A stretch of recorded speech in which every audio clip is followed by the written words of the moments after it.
Yashpal TV 27 news पर आपका स्वागत करता हूं। बुलेटिन की शुरुआत करते हैं प्रयागराज से। प्रयागराज में महाकुंभ मेले में मुख्यमंत्री योगी आदित्यनाथ के नेतृत्व में कैबिनेट की बैठक हुई। बैठक के बाद पूरी कैबिनेट ने संगम में डुबकी लगाई। संगम स्नान के समय आपको बता दें, प्रदेश के 54 मंत्रियों ने डुबकी लगाई है। इससे पहले महाकुंभ में हुई कैबिनेट बैठक में योगी आदित्यनाथ सरकार ने प्रदेश में 3 नए मेडिकल कॉलेज, इसी के साथ साथ 62 नए ITI कॉलेज बनाने की घोषणा की है। बैठक में कैबिनेट मंत्रियों के अलावा सांसद, विधायक और विधान परिषद सदस्य भी मौजूद रहे थे। इस मौके पर प्रयागराज में महाकुंभ में कैबिनेट की बैठक हुई है। संगम स्नान और विपक्ष के सवालों को लेकर के टीवी 27 न्यूज की टीम ने इनसे खास बातचीत की है। क्या कुछ कहा गया, सुनते हैं। के तट पर एक बार फिर से योगी की महा कैबिनेट होने जा रही है। 54 मंत्रियों के साथ यहाँ पे कैबिनेट की बैठक है और कैबिनेट की बैठक में प्रदेश के जो तमाम विकास कार्य हैं उनको लेकर के जो प्रस्ताव हैं उन पे मुहर लगाई जाएगी। आप देख सकते हैं कि ये त्रिवेणी संकुल है अरैल घाट पे और ये जो है कि संगम का दूसरा तट है, यानी अपोजिट में दूसरे तट पर लोग आस्था की डुबकी लगा रहे हैं। तो वहीं एक तट पर जो है कि यहाँ पे योगी कैबिनेट है और कैबिनेट भी काफ़ी महत्वपूर्ण है, क्योंकि प्रयागराज के इस महाकुंभ में जो है कि जो तमाम विकास के प्रस्ताव हैं उस पर मुहर लगेगी। यहाँ तमाम लोग हैं, चलते हैं बात करते हैं। कुंभ में महा कैबिनेट की बैठक, क्या कुछ फैसले लिए गए हैं? डिफेंस कॉरिडोर से लिया गया है। एक्सप्रेसवे को गंगा और पूर्वांचल एक्सप्रेसवे को गंगा से जोड़ा गया है। गंगा एक्सप्रेसवे को बुंदेलखंड एक्सप्रेसवे से जोड़ा गया है। 3 महानगरों को अलग से बांड जारी किया गया है, इलाहाबाद, काशी और आगरा के लिए। और 4 औद्योगिक घरानों की स्वीकृतियां दी गई हैं और किसानों के लिए बड़े फैसले किए गए हैं। जो किसानों का अधिग्रहण भले ही पहले हुआ है जमीन, लेकिन यदि आज हम उनको भुगतान कर रहे हैं तो आज की रेट पर हम भुगतान करेंगे। ये बहुत बड़ा फैसला हुआ है। और इलाहाबाद के लिए यहाँ सुपर स्पेशलिटी हॉस्पिटल, यहाँ के जो ब्रिज बनाए जाएंगे, 4 लेन, कई इस तरह की योजनाएं। हमारे साथ सहकारिता मंत्री JPS राठौर जी मौजूद हैं, इनसे बात करेंगे। सर, महाकुंभ, महा बैठक, महा फैसले और उसके बाद यहाँ प्रसाद लेने के बाद कैसा लगा प्रयागराज का ये कुंभ, क्या कहेंगे इसको लेकर? देखिए, अद्भुत आनंद की अनुभूति हो रही है और जिस समय डुबकी लगाकर माँ गंगा मैया के इस संगम तट पर, जो यहाँ पर यमुना जी भी हैं, माँ सरस्वती भी हैं, गंगा मैया हैं, तो उसमें डुबकी लगाने के बाद जो असीम आनंद की अनुभूति होती है उसको वर्णन शब्दों में नहीं किया जा सकता है। और मुझे लगता है कि यहाँ पर करोड़ों करोड़ों लोग आ रहे हैं और वो उस यहाँ से डुबकी लगाकर अपने पुण्य प्राप्त कर रहे हैं और ऊर्जा का भी संचार यहाँ पर हो रहा है। असीम ऊर्जा का भंडार इस समय ये प्रयागराज बना हुआ है और अमृत वर्षा देवताओं द्वारा की जा रही है। ऐसे समय में, शुभ घड़ी में, जो भी यहाँ पर डुबकी लगाएगा निश्चित रूप से पुण्य को प्राप्त करेगा और एक दिशा उसको मिलेगी। यह ऐसे ही नहीं होता है, हर चीज़ के पीछे एक वैज्ञानिक कारण भी होता है, उसको हम धार्मिक व्यवस्थाओं से जोड़ते चले जाते हैं। जैसे हम कभी कहते हैं कि हम पूजा पीपल के पेड़ की क्यों करते हैं, क्योंकि पीपल ही पेड़ ऐसा है कि जो कि 24 घंटे ऑक्सीजन देने का काम करता है। तो बहुत सी चीज़ों को हमने धार्मिक आस्था से जोड़ा, लेकिन उसके वैज्ञानिक कारण भी हैं। आज यहाँ पर जो ऊर्जा संचारित हो रही प्रयागराज में, वो आप अनुभूत करिए स्वयं से, तो लगेगा कि इससे बड़ी ऊर्जा हमको कहीं नहीं मिल सकती। इससे सही दिशा मिलेगी और प्रदेश के विकास के लिए, जन कल्याण के लिए, उत्तर प्रदेश के विकास के लिए हम सभी लोगों ने ईश्वर से प्रार्थना की है, माँ गंगा मैया से प्रार्थना की है, माँ यमुना मैया से प्रार्थना की है, माँ सरस्वती से प्रार्थना की है, पूरे प्रदेश का कल्याण करने की कृपा करें। सर, महाकुंभ का निमंत्रण जब आप लोग बांट रहे थे, विपक्ष एक बार हमला किया कि आस्था में निमंत्रण नहीं देना चाहिए। आज फिर अखिलेश यादव कह रहे हैं कि वहाँ धार्मिक क्रियाकलाप चल रहे हैं और राजनीतिक परिप्रेक्ष्य में वहाँ पे कैबिनेट की बैठक की गई है। आखिर ये विपक्ष जो कह रहा है, इसको क्या जवाब देंगे आप? देखिए, ऐसा कि उनका तो काम ही कुछ न कहना है और विपक्ष का उनको पता नहीं कि रचनात्मक विपक्ष के रूप में उनको अपनी भूमिका का निर्वाह करना चाहिए। लेकिन सरकार की कोई बात हो तो वो उसके बाद कुछ न कुछ टीका टिप्पणी करते हैं। अगर हम उनको निमंत्रण नहीं देते तो कहते कि उन्होंने तो निमंत्रण ही नहीं दिया तो मैं कैसे जाऊं।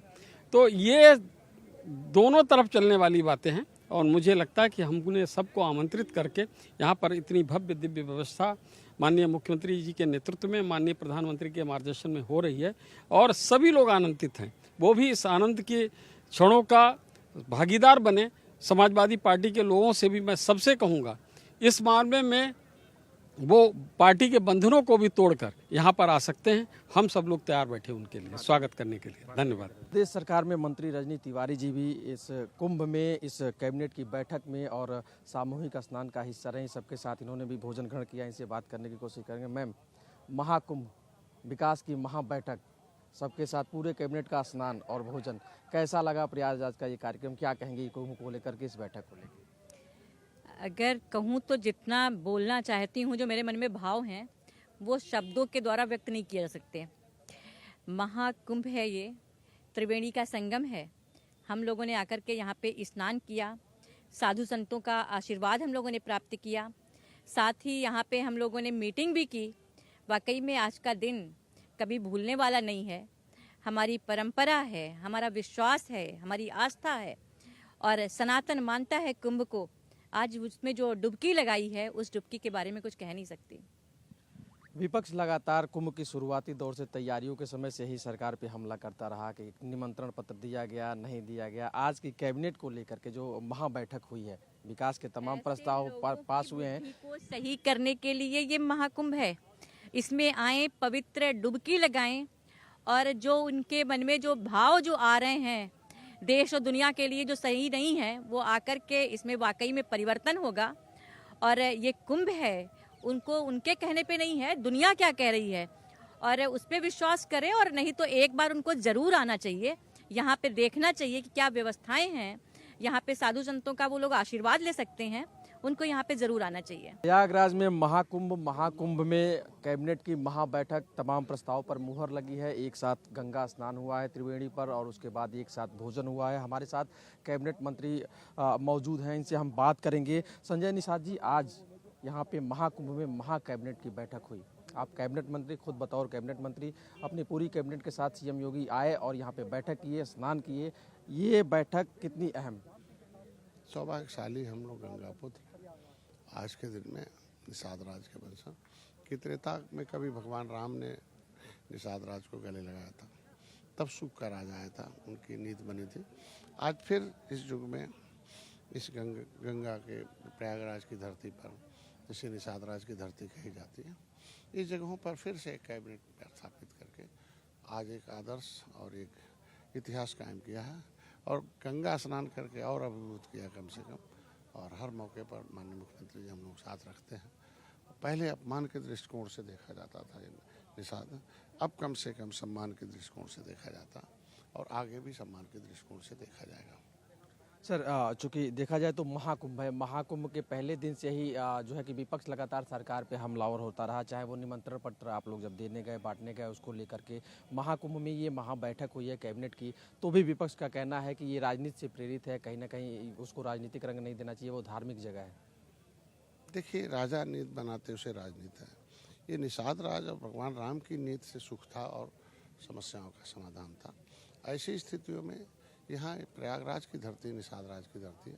अगर आप कुंभ के बारे में कुछ बोलते हैं, प्रयागराज के बारे में कुछ बोलते हैं, इसके मतलब निषादों को अपमानित करते हैं। उसका जवाब इलेक्शन में मिलेगा। मैं तो उन्हें कहूँगा कि जो सलाहकार बदल लें, कौन सी बातें कब करनी चाहिए। 90% लोग यहाँ भारतीय सभ्यता के सूचक हैं। भारतीय सभ्यता के जो तोड़ फोड़ हुई थी, जो तमाम उसमें विकृति आ गई थी, ढेर सारे नष्टीकरण हो गया था, पुनः फिर से स्थापित करने में माननीय योगी जी ने जो कीर्तिमान स्थापित किया, उसे बधाई देता। ये आज यहाँ पे योगी कैबिनेट 54 मंत्री, विधान परिषद और विधानसभा के तमाम जो सदस्य हैं यहाँ इकट्ठा हुए हैं। प्रयागराज महाकुंभ और महाकुंभ में ये महाबैठक कैसे देखते हैं? देखिए, ये सनातन के प्रति समर्पण है और मुख्यमंत्री जी ने कहा ये हिंदुत्व की सदी है, तो निश्चित रूप से ये लग रहा है कि हिंदुत्व की सदी है। और उत्तर प्रदेश की सरकार ने अर्ध कुंभ में भी यहाँ पे कैबिनेट की बैठक की थी, उसमें भी गंगा एक्सप्रेस जैसा एक महत्वपूर्ण फैसला लिया था। और मैं कह सकता हूँ कि आज महाकुंभ में संतों के चरणों में, तीर्थराज प्रयाग के सानिध्य में आज राज सत्ता, धर्म सत्ता के चरणों में आई है, तो निश्चित रूप से उत्तर प्रदेश के चहुमुखी विकास में एक बहुत बड़ा ऐतिहासिक फैसला होने जा रहा है। और मुझे नहीं लगता कि विपक्ष के लोगों को बड़ा कष्ट हो रहा है, और उन्हें होता रहेगा, क्योंकि वो लोग तो वोट सबका लेते थे और विकास केवल एक ही कौम का करते थे, तो इसलिए उन लोगों को ज़्यादा दर्द हो रहा है। विपक्ष प्रयागराज में महाकुंभ के लिए जब निमंत्रण पत्र सरकार के द्वारा दिया जा रहा था तब भी विपक्ष कहीं ना कहीं सवाल उठाता रहा कि इसमें निमंत्रण नहीं देना चाहिए, लोग आस्था के साथ अपने आप आ जाएंगे। वहीं अब यहाँ पे जब कैबिनेट हो रही है तो कैबिनेट को भी लेके विपक्ष की तरफ से सीधे तौर पे कहा जा रहा है कि वो धार्मिक क्षेत्र है, वहाँ पे राजनीतिक गतिविधि नहीं होनी चाहिए। मुझे लगता है कि उनको अपनी गलेबान में झांक के देखना चाहिए। 2013 का कुंभ भी उनके सरकार में हुआ था, शेख अखिलेश यादव जी के। उन्होंने इस कुंभ का मजाक उड़ाने के लिए इस कुंभ का प्रभारी एक मौलाना को बना दिया था, सनातन के इतने बड़े महापर्व का। तो मुझे लगता है कि उनको अपनी उस समय की असुविधाएं देखनी चाहिए, कितनी जनता परेशान हुई थी, कितने साधु संत परेशान हुए थे और कितनी अव्यवस्थाएं हुई थी, 36 लोगों की मौत हुई थी। तो मुझे लगता है ऐसे जिनकी घर खुद कांच के होते हैं वो दूसरे के घर में पत्थर नहीं फेंका करते। तो अपनी गलेबान में झांक के देखें उन्होंने क्या किया है। सनातन के लिए 5 साल मुख्यमंत्री रहे, उनके कार्यकाल के सनातन के विरोध की जो है यदि गिनाना शुरू करेंगे तो अखिलेश जी सामने खड़े नहीं हो पाएंगे। अखिलेश यादव ने अपने कार्यकाल में शंकराचार्य के ऊपर लाठी चलवाने का काम किया, बनारस में अयोध्या में 84 कोस की परिक्रमा रोकने का काम किया, तो उन्हें तो काफ़ी दर्द हो रहा है। मैं आज ये बता दूं कि इन व्यवस्थाओं से मुझे लगता है कि उत्तर प्रदेश में 2027 का रास्ता एकदम साफ दिखाई दे रहा है। योगी आदित्यनाथ जी उत्तर प्रदेश के तीसरी बार मुख्यमंत्री बनके ऐतिहासिक स्वर्ण अक्षरों में नाम लिखा जाएगा। अब देख सकते हैं प्रयागराज की धरती से यह भी अब जानकारी निकल के सामने आने लगी। एक तरह से लोगों ने विचार बना लिया, मन बना लिया कि सीएम योगी आदित्यनाथ तीसरी बार भी मुख्यमंत्री बनेंगे और कहीं ना कहीं जो विकास के तमाम कार्य चल रहे हैं उसको लेकर के ये सीधे तौर पे कहा जा सकता है। सांसद जी हमारे साथ हैं, इनसे बात करेंगे। सर, विपक्ष तो तमाम तरह के आरोप लगाता रहा है, लगाता रहेगा, लेकिन ये प्रयागराज में महाकुंभ और महाकुंभ में पूरे कैबिनेट की टीम के साथ, पूरे मंत्रिमंडल के साथ महाबैठक, क्या कैसे देखते हैं? देखिए, महाकुंभ के इस सनातन पर्व में भय कैबिनेट की भीड़, श्री योगीनाथ जी चंदन घिसें तिलक दें रघुवीर। आज इस महापर्व में माननीय मुख्यमंत्री योगी आदित्यनाथ जी यहाँ कैबिनेट इस संगम तट पर कर रहे हैं। पूरे मंत्रिपरिषद के साथ इस पूरे देश के, प्रदेश के उज्जवल भविष्य के लिए आज यहाँ पर एक महत्वपूर्ण फैसला करने जा रहे हैं। तो इस महाकुंभ में जो भी सनातन धर्म को मानने वाले लोग हैं, आज दुनिया से लोग यहाँ पधार रहे हैं, उन सबको मैं प्रणाम करता हूँ, वंदन करता हूँ, नमन करता हूँ। यह ऐतिहासिक पर्व है और पूरे दुनिया में ऐसा पर्व नहीं है जो आज यहाँ पर इस प्रयागराज में ये हो रहा है। तो इसलिए आज पूरे दुनिया के लोग आज इस पर्व को देखने के लिए लालायित हैं और दुनिया के लोग आज आकर के संगम में डुबकी लगा करके पुण्य लाभ ले रहे हैं। और जो शेष बचे लोग हैं उनको भगवान सद्बुद्धि दे, जो जिनकी बात आप कर रहे हैं उनको भी देखा जाए तो यहाँ पे कुंभ में माना जा रहा है 45 से 50 करोड़, यानी यूरोप के बराबर जनसंख्या केवल आस्था की डुबकी लगाएगी। बहुत मुश्किल काम था मैनेजमेंट करना, लेकिन कहीं ना कहीं जो आस्था की डुबकी जो लोग लगा रहे हैं वो खुश होकर के जा रहे हैं। टीम योगी की, योगी सरकार की, डबल इंजन सरकार की प्रशंसा भी कर रहे हैं। विपक्ष कहीं ना कहीं तमाम तरह के आरोप लगा रहा है कि यहाँ पे धार्मिक क्षेत्र में राजनीतिक गतिविधि यानी ये कैबिनेट नहीं होना चाहिए। इसके पहले निमंत्रण पत्र को लेकर भी अखिलेश यादव ने तमाम चीज़ें कहीं और खुद गंगा में यहाँ पे आस्था की डुबकी लगाने के लिए त्रिवेणी नहीं आए और उत्तराखंड चले गए, वहाँ डुबकी लगाए। कैसे देखते हैं? वही मैं कह रहा था कि ऐसे लोगों को इस भगवान सद्बुद्धि दे और उनके अंदर भी सद्बुद्धि पैदा हो। सनातन को मानने वाले लोगों के साथ उनको भी खड़ा होना चाहिए। और वो तो कुछ ना कुछ खिसियाई बिल्ली खंभा नोचे वाली कहावत है, क्योंकि उनको लगता है कि 27 में भी उनके हाथ में कुछ आने वाला नहीं है। इसलिए उनको दिख गया है कि इस महाकुंभ का जो आशीर्वाद है, इस पर्व का, इस तट जहाँ पर हम खड़े हैं, इस संगम तट पे जहाँ से आशीर्वाद मिल रहा है, तो फिर से भारतीय जनता पार्टी की 27 में और आगे 29 में भी पूर्ण बहुमत की डबल इंजन की सरकार दिल्ली और प्रदेश में फिर से बनने जा रही है, बनेगी। ये 100% सत्य है। इसलिए उनको अब यही मिल रहा है, कुछ ना कुछ तो कहेंगे ही। उनको लगता है कि कुछ ना कुछ हम बोलेंगे तो शायद कुछ ही हमारे हाथ लग जाए। तो इसलिए ऐसे लोगों से मेरा कहना है कि उनको भी भगवान सद्बुद्धि दे और ये भव्य दिव्य कुंभ, ये सनातन से प्रेरणा लेकर के और राष्ट्र निर्माण के लिए आगे आने वाले 47 में जब हम शताब्दी वर्ष पूरा करेंगे देश की आज़ादी का, तो भारत हमारा दुनिया का सर्वश्रेष्ठ जो है विश्व का गुरु बने, इसकी कामना आज यहाँ से इस कैबिनेट की बैठक में माननीय मुख्यमंत्री योगी आदित्यनाथ जी करने जा रहे हैं पूरी कैबिनेट के साथ। इसलिए मैं उनको बहुत बहुत बधाई देता हूँ, नमन करता हूँ, वंदन करता हूँ। भारत माता की जय, माँ गंगा की जय। 27 की आपने बात कही, 27 से आगे भी उत्तरोत्तर आपने बीजेपी की जीत की बात कही। क्या लग रहा है 27 के लिए आज यहाँ पे जो आधारशिला कही जाती है, जो नींव कहा जाता है, प्रदेश में मजबूत नींव रख दी गई? देखिए, मजबूत नींव रख दी गई है, न रखी गई है, रख चुकी है, पहले से ही रखी हुई है। उस नींव को कोई हिलाने वाला नहीं है। पूरे देश में ऐसी कोई राजनीतिक दल पार्टियां नहीं है। अब तो आपने देखा होगा सभी दल मिलकर के भी लड़े, इसके बाद भी सब पीछे हट गए, और वो दलों में भी अब इतना दूरी बनती जा रही है कि भविष्य में कहीं आने वाले नहीं एक साथ। तो जो इस बार जो 24 में उन्होंने एक सोचा था, सपना देखा था, वो फ्लॉप हो गया है। आने वाले समय में ये फिर से चाहे जितने दल इकट्ठा हो जाएंगे, जो भी इकट्ठा हो जाए, लेकिन ये जो मजबूत नींव भारतीय जनता पार्टी ने रखी है, ये पहले से रखी चली आ रही। इसको आज बुलंदियों तक पहुंचाने का काम माननीय योगी आदित्यनाथ जी उत्तर प्रदेश की धरती से कर रहे हैं। तो आप देख सकते हैं विपक्ष ने जैसे वार किया था, पलटवार सीधा मिल रहा है। यानी प्रयागराज की धरती से एक बार फिर 2027 के लिए उद्घोष किया जा रहा है। ये जो जोश है, ये जो जुनून है, ये जज्बा है, जाहिर सी बात है कि ऐसे में कहीं ना कहीं जो है कि उत्तर प्रदेश सरकार के जो काम है वो भी यहाँ दिखाने की कोशिश की जा रही है। यहाँ पे विधायक जी हैं, इनसे बात की जाएगी। ये कैबिनेट जो है काफ़ी महत्वपूर्ण है। प्रयागराज की धरती, महाकुंभ और महाबैठक, इसको लेके क्या कहें? देखिए, ये प्रयागराज वासियों के लिए बहुत ही सुखदायी समय है, सुखमय समय है।